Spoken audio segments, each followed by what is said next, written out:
Johnny, congratulations on the win. Talk to me about how you're feeling. That was a tough fight. Yeah, it was tough. First round was tough. After that, kind of, took my I just did what I wanted to do with him. I started pulling away, just like I do with any other fight. He's the only guy to really beat me the first round because 2 judges gave him the first round, so hats off to him. But after the second round, after I dropped him, it was all downhill from there for him. It looked like you said something to him after the decision. Is that what you were pointing out to him, that he was the first guy to? Yeah, I think I pointed that out to him, and I said, all respect, thank you for fighting in the cage with me, and he's a cool dude, good guy. Talk to me about this moment, too. We had talked about it before the fight, being on CBS, being on the Fedor card, but I feel like you probably gained a lot of new fans tonight. Do you feel like that you were pretty happy with that performance in that regard?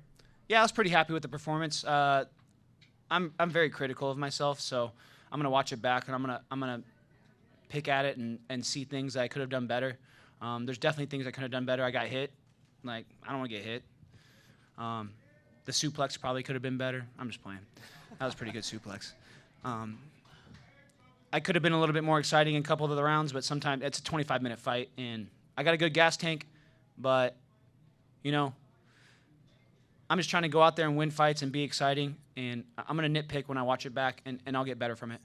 I know after your last fight, you kind of said, I'm the best middleweight in Bellator, and, yeah. and it kind of got misconstrued as you saying I'm the best in the world. No, I think I'm the best in the world now. Yeah, that's what I was gonna ask you. It's how I'm training, how much I'm getting better exponentially. I think I'm the best in the world, hands down. Great. Thanks. Hey, Johnny, great win tonight. Thank you. I spoke to Chael Sonnen during media day, and he compared you to some of the greats in the game, like Cain Velasquez, like Junior Dos Santos, and he said something about your team. They say it's just something that you're doing over there at your camp that they haven't seen before. Can you speak on exactly why you're the human cheat code and why you changed your name from your previous one? Well, it was a funny story. When I was training and sparring, I pull off some crazy shit in sparring, and King Mo was like, "Man, I'm gonna start calling you the human cheat code." And this was when I was Diamond Hands, because I knocked some dude out. It was a whole thing with Crypto. Crypto was huge, and Diamond Hands is holding through whatever. But anyway, I ended up changing it because Big John announced we need to start calling you the human cheat code because you're just damn good. You got it all. So I'm just rolling with the punches, picking up nicknames here and there.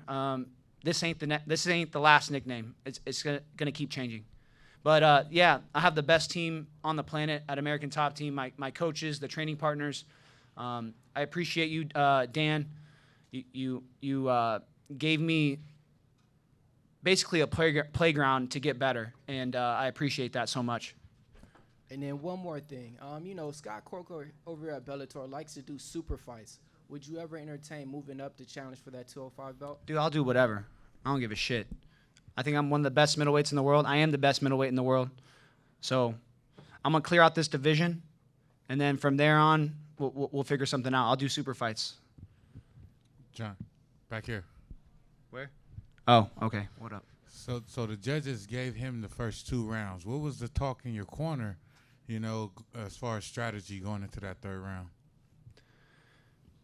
I can't remember, actually. But they didn't say I lost the round. I kind of knew. But they were saying stay away from the right hand because he was trying to hit me with the right hand. He was trying to time me. And to be in and out. Don't stand in front of him after I exchange with him. But yeah, I was calm, collected. I knew I kind of lost, but I was I put it in the past. There's nothing you can do about it. And I came out hard in the 2nd round and dropped his ass. So you start to really dominate when you went to the wrestling. Was that the strategy coming into the fight? Of course. I couldn't get the timing down in the first just quite yet in the first, so I couldn't really mix my wrestling like I wanted to. Once I started getting his timing and once I heard him, I started going to the wrestling more. K. Williams for Can Chronicles Media. Johnny, congratulations on the win tonight. Thank you so much. At what point during the fight did you feel that it was a turning point to where the fight was actually going to go in your favor? When I elbowed him in the face and he fell, I was like, this motherfucker about to break. So moving forward, who would you like to face next, man?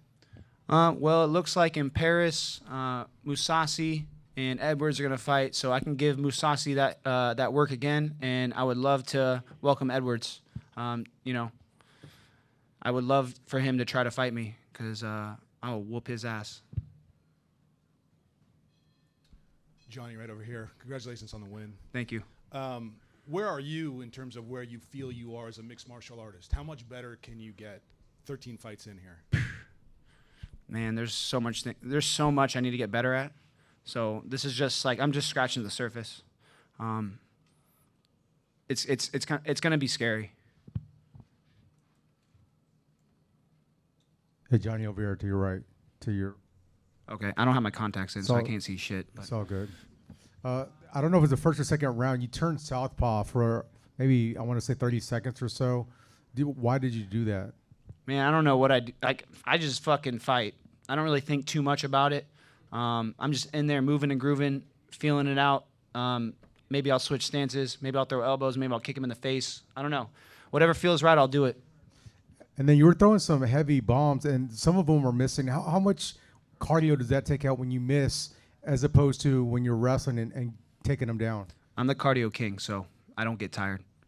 And my last question is, on the cage, I could see Tokov grabbing the fence, and Frank Trigg was missing it because every time he would move over, he would take his fingers out of the cage. Did you know he was doing that? And can you feel when a fighter's doing that so you can't really move him out of the way? Honestly, I really don't give a shit because I was going to fuck him up anyway. He can grab the cage. He can cheat. I don't really care. He's going to lose. He's going to get his ass beat. So whatever. Grab the cage. Try to gouge my eyes out. He actually put his fingers in my mouth too. So whatever. You know what I mean? He's trying to win. He's fighting for his life in there. So, you know, he's scared. So do whatever you got to do. Any more brain busters? Thank you so much, Sean. I'm done? Yep. Sick. See you guys.